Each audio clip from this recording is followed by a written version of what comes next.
Les sessions ordinaires des comités de concertation des séries de développement communautaire des unités forestières d'aménagement des UFA de Pokola et de Kabo viennent de se tenir à Pokola sous la supervision du président du conseil départemental de la Songa, président des 10 comités, Emmanuel Akulakoum, en présence de la secrétaire du bureau exécutif du conseil municipal de Pokola, Lydie Kungu Leboma, de la sous-préfète de Kabo, Arlette Lucie Onjombo, des directeurs départementaux et des représentants des ONG ainsi que ceux des communautés villageoises et des populations autochtones riveraines aux UFA de Pokola et de Kabo.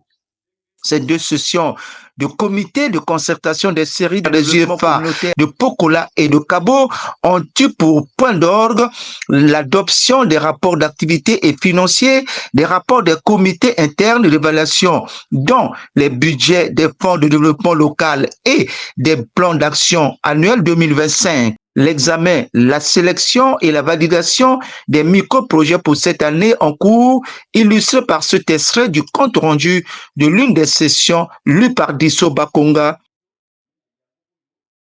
Par ailleurs, dans l'examen de documents soumis à l'approbation des participants, le président de la séance a suscité la prise en compte des paramètres du temps, le temps qui va répondre aux multiples exigences tout en s'appuyant davantage sur l'essentiel, a-t-il renchéri.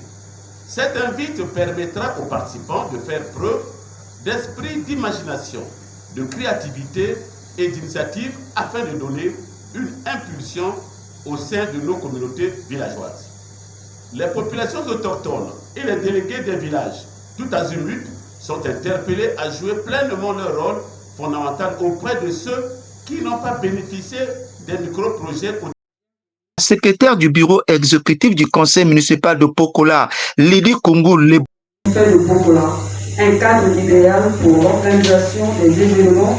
Comité de concertation de l'UFA Kabo, j'invite les participants à bien examiner les documents à eux soumis, car avec la rareté des espèces exploitables, je vous remercie.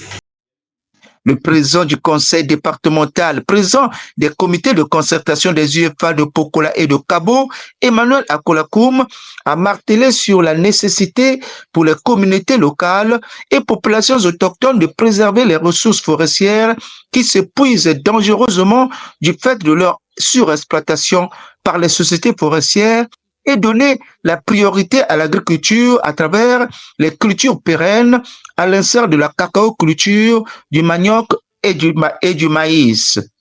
Emmanuel Akulakoum a également martelé sur la conscience des participants à inscrire dans leur tableau de bord la tenue de l'élection présidentielle de 2026 qui devrait se dérouler dans la paix. Je me réjouis tout particulièrement de votre aptitude en répondant favorablement à notre invitation et de l'intérêt que vous accordez à cette UFA. C'est à ce titre que je vous témoigne l'expression de ma profonde reconnaissance et vous souhaite non seulement la bienvenue parmi nous, mais aussi nécessaire remerciement pour avoir pris part à cette cérémonie en dépit de vos multiples occupations. Par cette même occasion, je formule à l'ensemble des participants à ces assises mes vœux de santé, de bonheur et de longévité. Mesdames et messieurs, il me revient de vous rappeler que notre RDC est bien d'autres. Connaît des difficultés en termes de financement de nos micro-projets. C'est pourquoi nous orientons nos ambitions vers des cultures pérennes en créant un socle de réflexion plus pratique, ponctué sur les nouvelles bases de production, c'est-à-dire une agriculture durable. Mesdames, Messieurs, chers invités, comme d'ordinaire au cours de cette session, nous allons examiner les dossiers soumis à notre appréciation.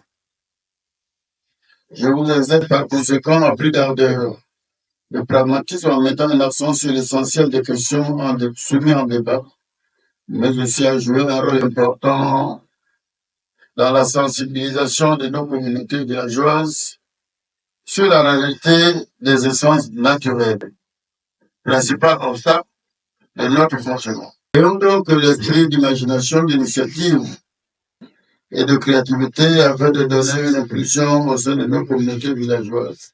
M'adresser aux populations de Gabon et en votre qualité de citoyen de notre pays, qu'il me soit permis de vous rappeler que la présente session se tient aussi à l'horizon 2026, notamment en mars, où les élections présidentielles seront mises en compte.